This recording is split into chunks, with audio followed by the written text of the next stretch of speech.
नमस्कार मंडळी. तर आज आपण बनवणार आहोत साऊथ इंडियन स्टाईल सांबर. त्यासाठी डाळ भिजत घालून घ्यायच्यात आपल्याला.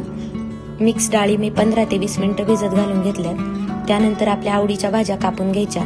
त्यामध्ये कांदा, टोमॅटो, बटाटा, गाजर, भोपळा,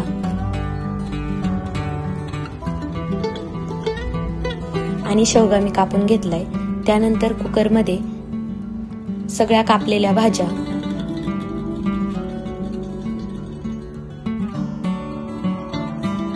टोमॅटो, कांदा,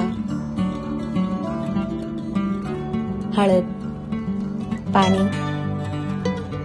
मिक्स डाळी, सगळ्या डाळी मिक्स करून घेतलेल्या आहेत. तूर डाळ, मूग डाळ आणि मसूर डाळ.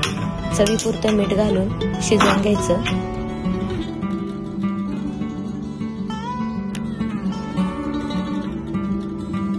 कुकर थंड झाला की शिजवलेलं मिश्रण स्मॅश करून घ्यायचं. नंतर कढईत तेल गरम करून फोडणी द्यायची. त्यात कढीपत्ता, काश्मीरी लाल मिरची,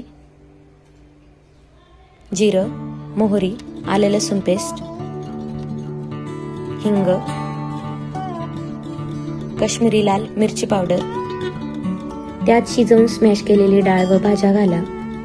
त्यानंतर त्यात लाल तिखट, कांदा लसूण, गरम मसाला, धना पावडर, सांबर मसाला,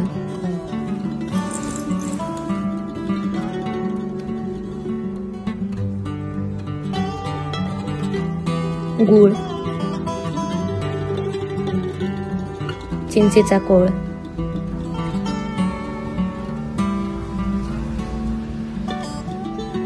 कोथिंबीर